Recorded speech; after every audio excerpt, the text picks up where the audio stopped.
Hello, I'm Maili Wong, and welcome to our May 2025 market update. I'd like to share a little story about how last weekend I joined my daughter Jada and her club volleyball team at the National Volleyball Championships in Edmonton, Alberta.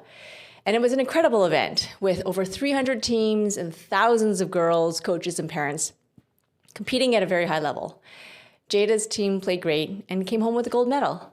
But even the winning team had a player in tears on the bench. Perhaps she felt left out, despite the team's success.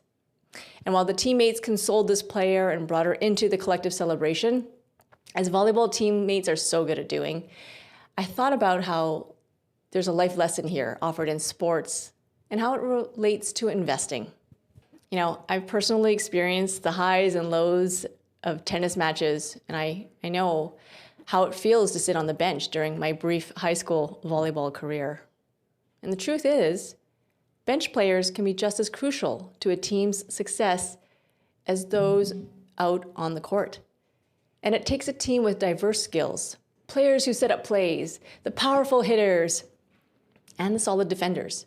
And without trust in the backup players, the stars might get burnt out, or they might play too cautiously. And this is similar to portfolio management. We need high growth stocks for big returns and stable dividend players or bonds for steady cash flow during tough times.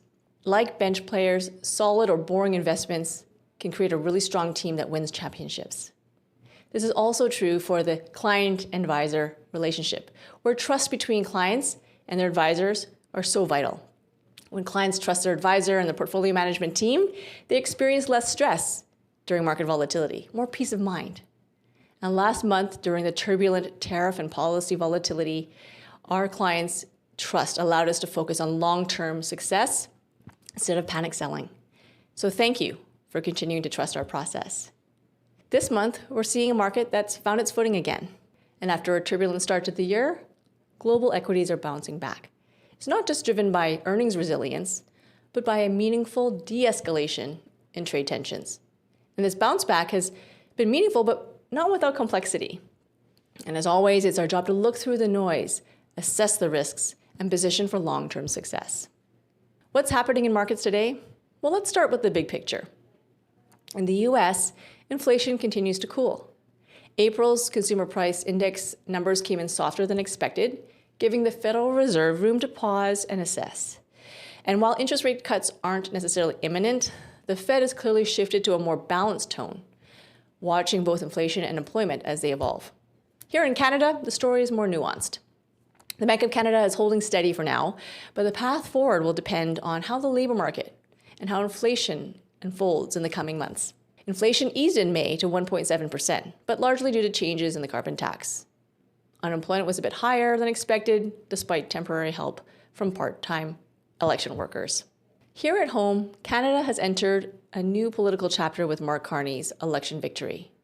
While it's still early days, markets have responded positively to his global credibility and steady leadership style. We'll be watching closely for signals on trade, housing, and innovation policy as his government takes shape. Geopolitically, we've also seen some encouraging developments. The most severe risks in the US-China relationship, like full-scale decoupling, are now likely off the table. And that's a big deal. It's helped stabilize global trade expectations and reduce risk premiums across the markets. In the Middle East, diplomatic efforts have been quietly gaining traction. And notably, we're seeing a new wave of artificial intelligence-related deals emerge, where technology, energy, and national security are intersecting in powerful ways. These partnerships are shaping the next chapter of global innovation. In fixed income, credit spreads remain tight, reflecting investor confidence, a major sign that there is less risk in the system, and companies can continue to borrow, invest, and operate. And this was highlighted during my recent trip to New York City, where I met with one of the largest global private equity managers in the world, who had the same message. Now, what are some key current themes that we're watching? Number one, artificial intelligence as currency. AI is no longer just a tech theme, it's becoming a geopolitical lever. Nations are using AI capabilities as bargaining chips in trade and defense negotiations. 2, downstream AI. While upstream AI names like NVIDIA have led, we're now focused on the next opportunities in downstream beneficiaries like data centers, nuclear, and infrastructure. Thirdly, reshoring and inflation.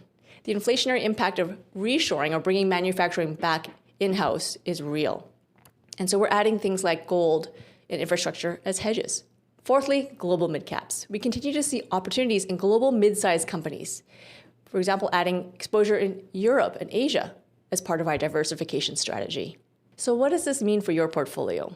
Well, smart risk is about being prepared, not scared. It's about recognizing that crisis represents both danger and opportunity. And we continue to favor a diversified approach, balancing equities with high-quality bonds and leaning into international investments and downstream AI opportunities.